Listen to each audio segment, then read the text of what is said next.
Alright. After I don't know, we've been here for 11 minutes of messing around with my mic. I think I finally managed to get the settings right. So let me know if this sounds right. I've done some volume percent up on my mic, so it should catch a little bit better, and kind of move my mic a little bit closer to me so you guys can hear me a little bit better. Before someone asks, this is just gum, and there's some coins over there. My cell phone's kind of out of shot. Let me move that out. But as we return once again, hello everyone. I hope you're doing all fantastic. I am here with the Legacy of the Old Republic. For those who haven't played this mod, it is a fantastic Star Wars mod. No, I do not know if this is where my camera's going to stay. We're going to find that out together. But yeah, so we are back. We are going to be starting up a new mod pack. No, this is not the major mod pack for Stellaris I've been talking about that I've been waiting and pending to do. That is going to be, basically, I don't know how to explain it. I'm trying to think here. A massive mod pack that's going to include a bunch of different smaller mods I'm putting together, hopefully to see where it goes. But for now, instead, we're going to be kind of playing around in the Star Wars mod, checking out. I figure I'll check out and do a playthrough of this, and if you guys enjoy it, we'll do more. And if not, there's another series of mod pack I wanted to try out, like the Star Trek mod pack, Dark Space, and a few others. So if you guys want to see any of those on the channel instead, or if you guys like any of that stuff, feel free to give us a like down below. A dislike if you're like, man, I hate Stellaris, don't even bother playing it. And then, comment down below if you're feeling opinionated, want to share your thoughts. I respond to everything I can. And of course, feel free to subscribe if you're new or if you enjoy the content, right, and you want to see more of it regularly. Beyond that, yeah, let's get into it. So, I could say I'm a bit of a Stellaris player. I have, how many hours in this game? 1,800.8 hours, and in the last 2 weeks, I've done only 101 minutes. I only played for a little near 2 hours. And you'd think most of this would be from the later days. I've been playing Stellaris since the originals, prior to any DLC drops. So I didn't have any DLCs back then. We just went on. Don't mind me scrolling to get to the actual empires here. So these are all the empires, well, half the empires I've built over the many years. And you can tell how long I've been playing, because if I go down to here as an example, this was one of the first civs I played. Actually, I think it's, no, it's right after the Democratic Human Union, I think it was, yeah, because I think this was my Idukan playthrough. So this was back way before Criminal, I believe, were all set up. Before, God, I think the first DLC I remember playing, oh man, it's been so long, I don't even know. But yeah, so we've been playing since way before even Megacorp, before they introduced a lot of the newer mechanics, newer planet management stuff, and it's, I've had a little time.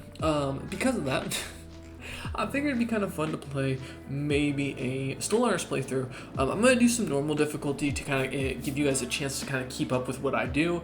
Normally, although I haven't tried it with the new DLCs, I do play on Grand Admiral for fun. I don't do the 25 times Crisis because I think that's just unnecessary and it takes the fun out of the game to me. That's just me.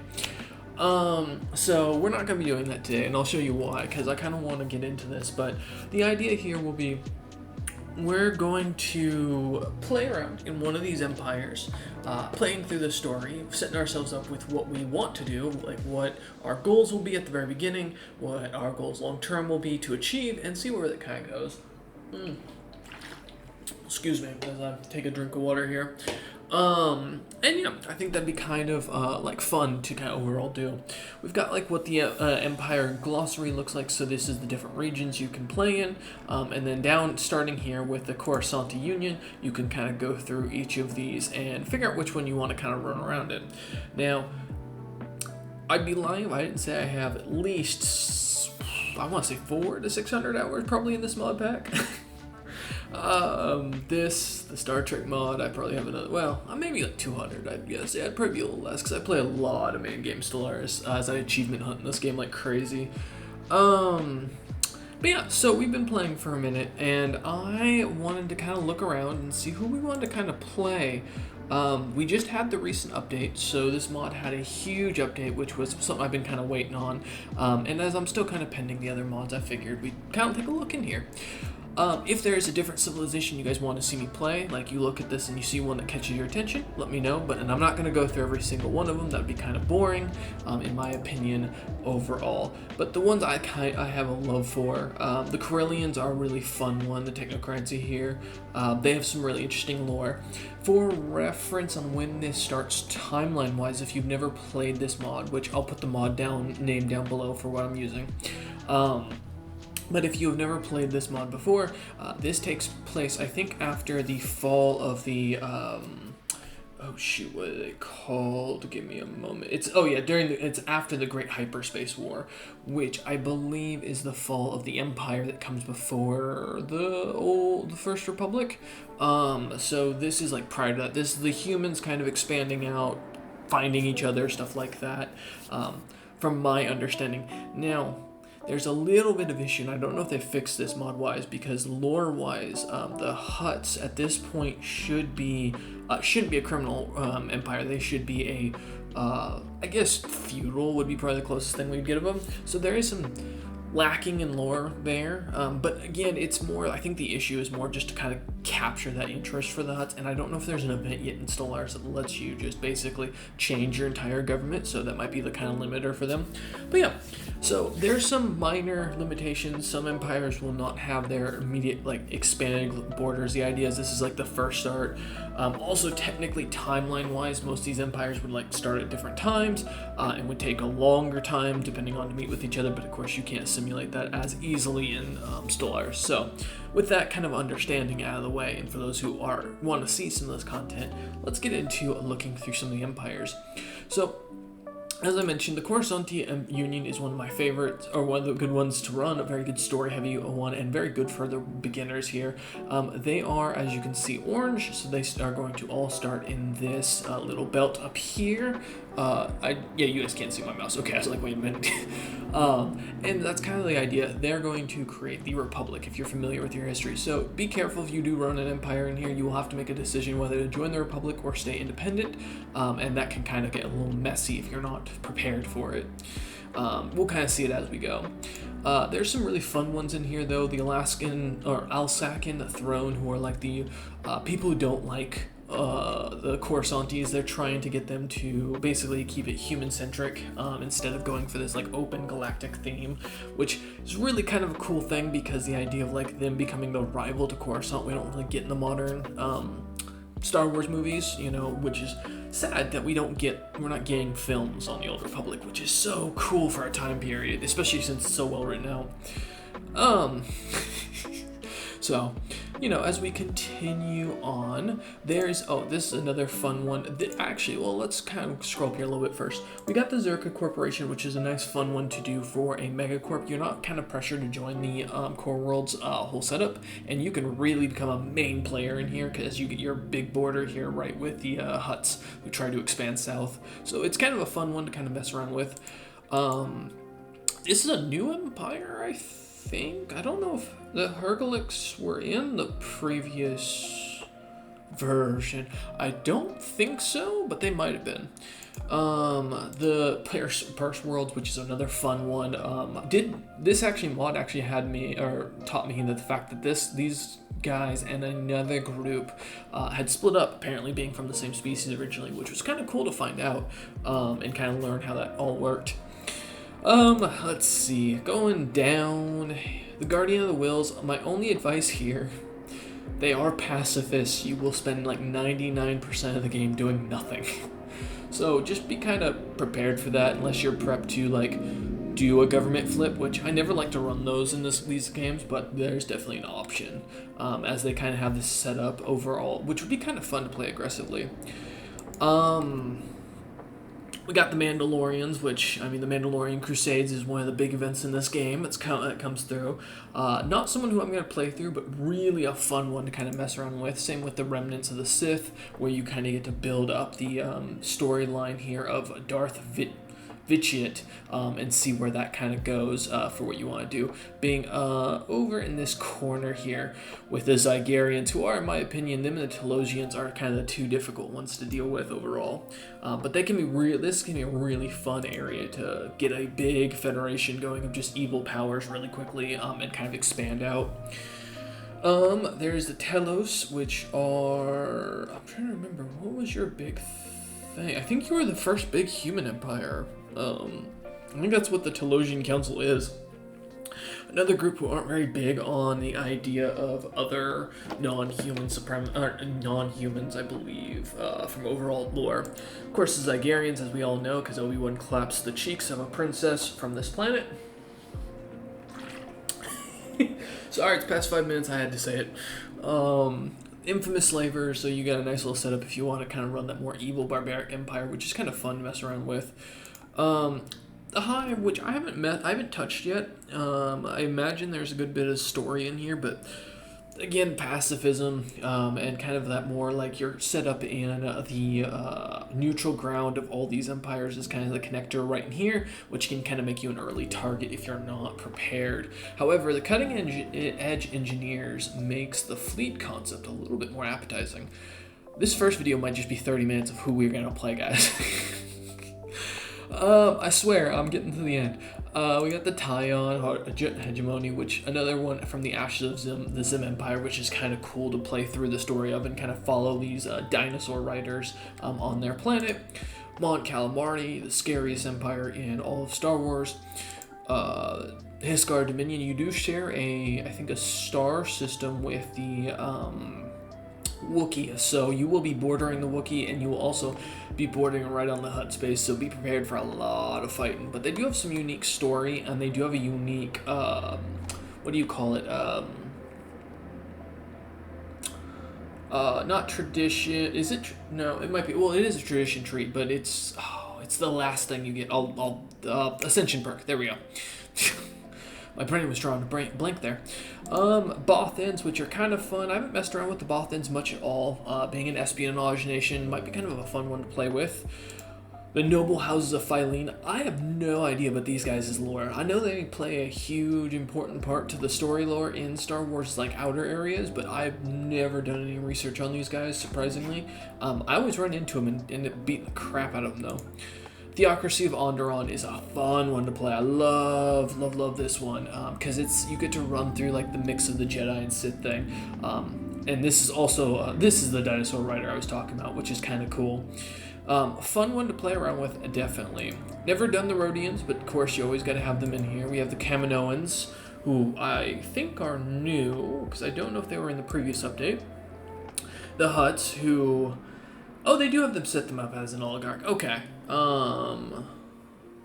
Yeah, because before, I think they were like a criminal heritage, or I can't remember, there was something off with them I didn't really much care for, but they did catch that like idea that these families, they're not the five families back in the day.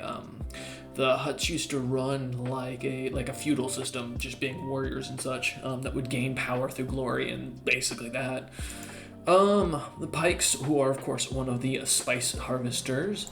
I think it's you, not the Moon, that are the ones that originally the Numidians come from, I believe. Another fun one to play if you want to kind of play that more merchant empire in the background. Iridonians. Oh, they did actually give the Zebrak something. Ooh, we might play around with this, because they used to not have an update. So they used to be very basic when we played through them last, and I might come back to them here in a second. The Dorans, who also have their... Wow, they really updated a bunch of this stuff. Awesome. Fantastic. Yeah, so they have their own backstory now. We have the Togrunta, who are secluded unity, got their own story. Wow, they've done everyone, I think, now. The Herds, which are an interesting pacifist one. I've ran into the case where these guys work really well if you want to play a defensive empire and just get people to attack you constantly. And I ended up like vassalizing half the galaxy. Let's see, the Twi'leks, who of course, famous, and they got the Riding the Storm, which I think is interesting. They might be another fun one to kind of go back against people and like build up into an evil empire, because we could really get rid of pacifism pretty quickly. Don't know who the Pantorans are. couple more powers in here as we get through, and I'm going to kind of speed through the last couple as we don't want to go too far into it. The Chiss are a fun one to play over here in the gray unknown area, along with the Keelik, but I personally prefer the Chiss. There's also a lot of smaller powers out here you have to be careful of, so keep that in mind. And let me just make a quick note. Totally well here as I pull a pen. We're at what, 15, we'll say 15, 14, cool. We'll say 15, 20, so that way for that, cool. So, now that you jumped ahead here, for those who wanted to skip the intro of all the people, I have decided, after thinking about it, that I want to go back to an empire I once played and really enjoyed, even without a backstory, and that is the Eridonian Authority. We have the Guardian Territory here, known for their unwavering defensive spirit. The Zabrak fiercely protect their territory, employing strategic prowess to thwart both military and political threats. Direct frontal assaults are met with formidable resistance. So basically we're defensive, which I'm digging. Police state, which makes sense because of the fact that they have like the females and all that kind of run our society. And then of course, forged in the Badlands, the Zabrak of Eridonia are a fiercely independent and warlike species with a culture that values strength, resilience, and combat prowess. The Eridonian Authority is a militaristic government that enforces strict discipline and rule over their people, pushing them to become stronger than their adversaries, through adversity, my bad. Having survived the harsh environment of their homeworld, the Zabrak now seek to expand their influence beyond Eridonia, using their martial skills to carve out a place in the galaxy and prove their superiority. Superiority through conquest. So this will be kind of a fun one to mess around with. We've got militaristic, spiritualistic, and xenophobe, so that'll be kind of fun to purge and see how far we can get with the galaxy.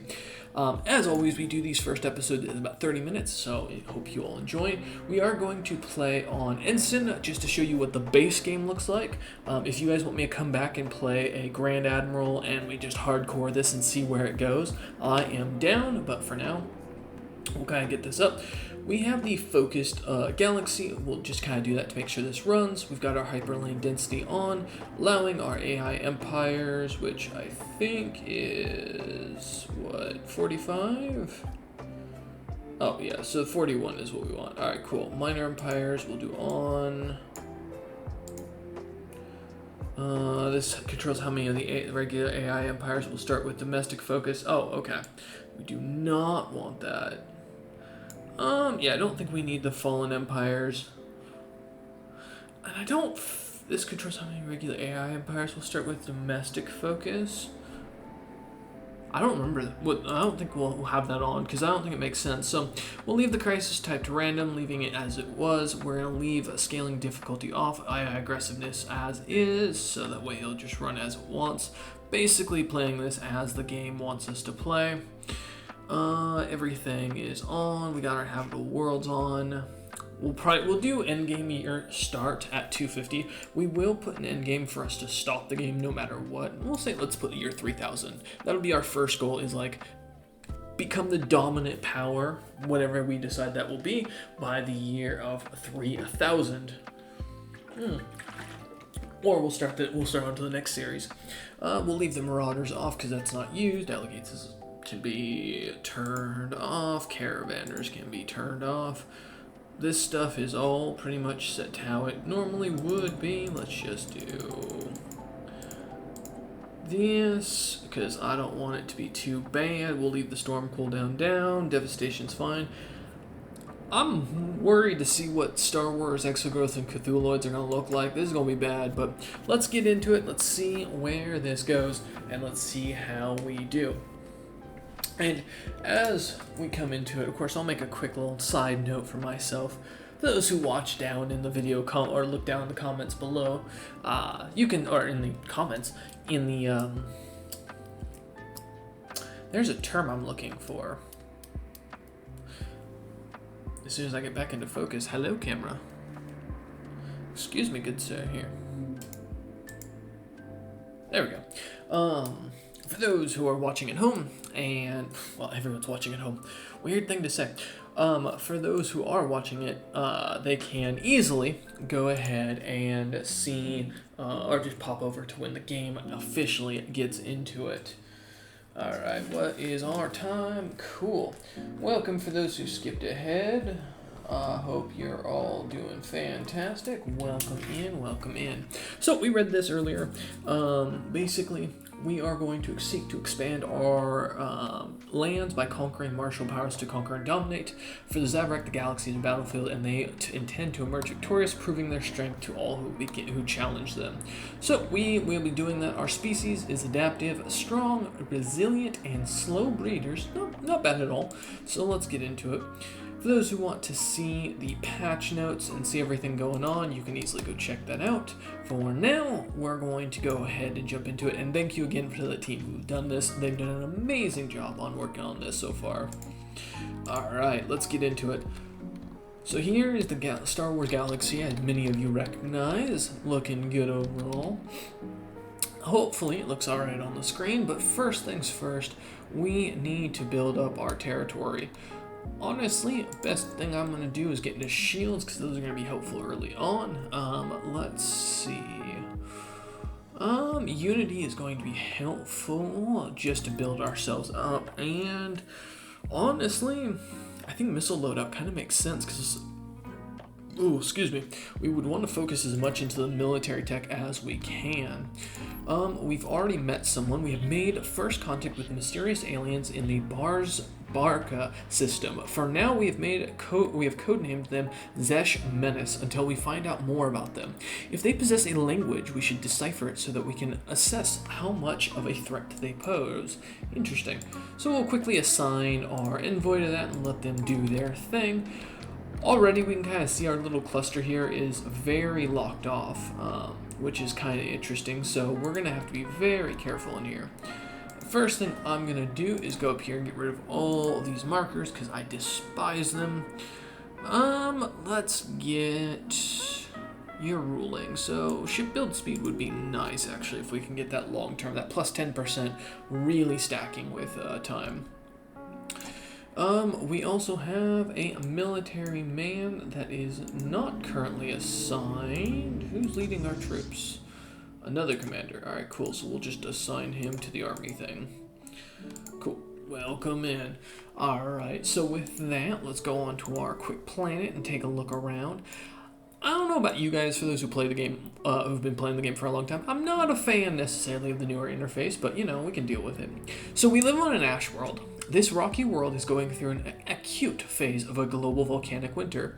Active tectonic processes on the planet have stopped, but the atmosphere is heavily polluted with ash and sulfurous gases. The dense cover of volcanic emissions has led to an anti-greenhouse effect, and sunlight hardly reaches the surface, so definitely not going to be a farming planet. And then of course we get Dawn of a New Era, which everyone gets this. In the aftermath of the Great Hyperspace War, as a galaxy emerges from the Dark Age, this planet has become a beacon of renewal and progress.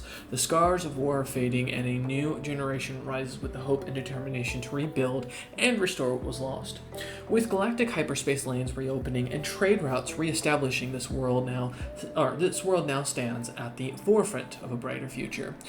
So, right away, we're going to look at our resources, realize, well, we need some more minerals, and that's all we can build. And then we also need to come into here and get rid of some of our industrial waste. We do have the capital city of Maladris, which is cool. The acid pools and seas. Oh god, this is so... I love the like paying attention to the planet. We're very ore rich, which is nice, so that's going to help. But we do have a population negativity on that, so we're gonna have to be a little bit careful.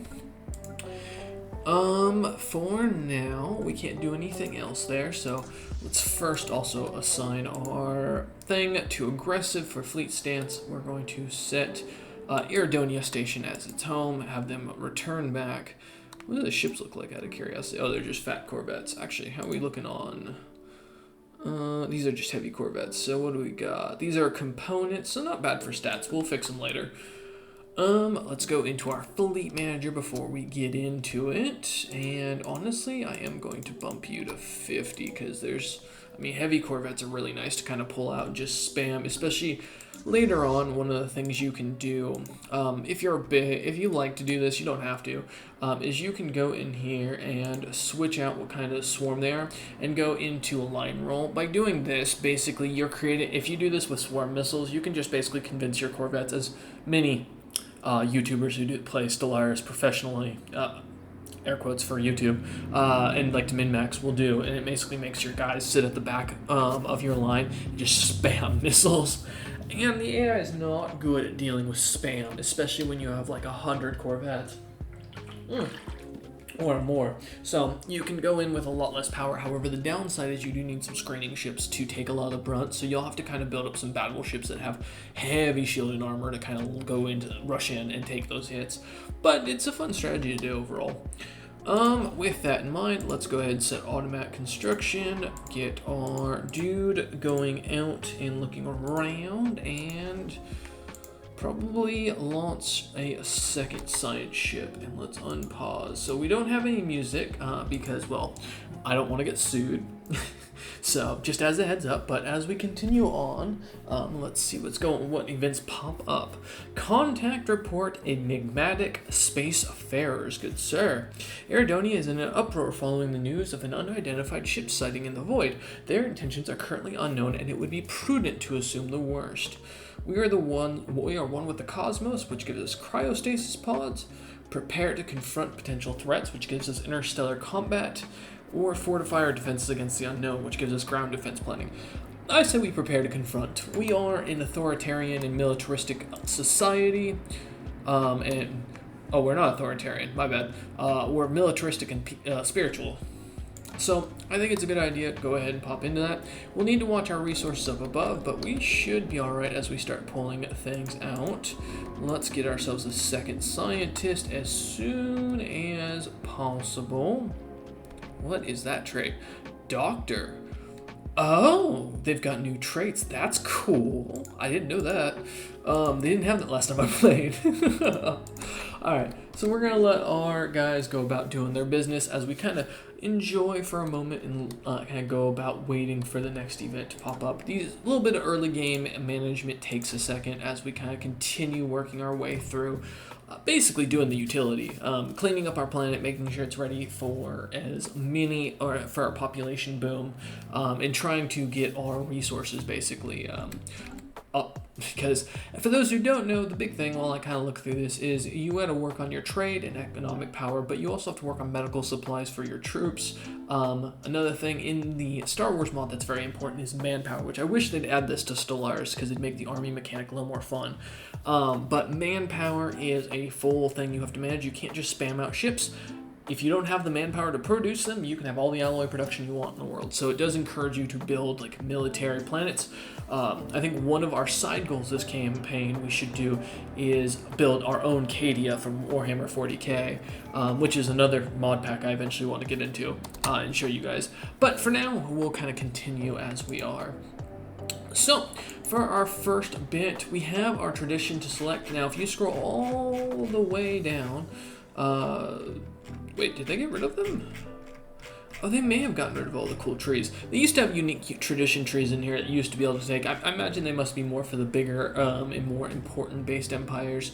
So, with our empire as it is, we are spiritualistic, militaristic, and xenophobic. I think our first tree, honestly, to my benefit in this game, is going to be running supremacy. The idea here, as I'll read it out for you, the future of this galaxy belongs to those who are strong enough to seize it. And I think that kind of makes sense for our starting empire as we kind of figure out what we're going to do. So, as we continue our expansion, let's continue cleaning up our capital planet. And honestly, we're just going to have to build up more minerals with time. We could use a construction ship because we're going to want something to go out and claim things as time goes on. Plus, as you get bigger, you'll need to get a second construction ship, or third potentially, to go back and work on areas. So we'll do just that. Let's get a move on over here. So for those at home who enjoy Stellaris, what do you guys think I should do for the goals? We've got our first goal. We want to make Cadia as an empire, which, by the way, I'm going to just move my camera over here. That way it's just out of the way. We got our first plan to build Cadia. We got our other plan to dominate and rule the galaxy as our end goal. And we got to do all that before the year 3000. How are we feeling otherwise for those who are kind of thinking about it? Ooh, Alright, Zesh Menace. We have discovered a new life form on Bars Barca, although calling it a life form may be incorrect. The entities appear to be fully automated mechanical drones built exclusively for some unknown industrial purpose. Observations will continue, but since it's likely that these machines are programmed with defensive protocols, it would be prudent to tread lightly. Keep looking, but use caution. Exactly. So they're going to keep looking at that. Beyond that, for those who are curious about our extra strategic resources, right now we only have spice and dark matter that we've discovered, with everything else kind of being lined out through it here. These are the kyber crystals, for those who aren't familiar. This is just exotic gas. We've got starship fuel, which is important, and of course, like I said, medical supplies, talking about that earlier. Beyond that, in spice and dark matter, spice being something you can just basically sell raw. You can use it for certain things, but that you got to build a specific kind of empire if you want to do that. With that idea, we kind of have a decision to make. So, where do we want to go? What kind of goals do we want to have? And what should be our end plan? As we launch the infinite opportunities here, let's promote and celebrate our technological achievement. And for now, we work on the ideas and theories for a new way to improve ourselves. Must be discussed and pursued with fervor. Basically, we're going to evolve society. But with that, I thank you all for watching. I hope you've enjoyed today, and I will see you all next time.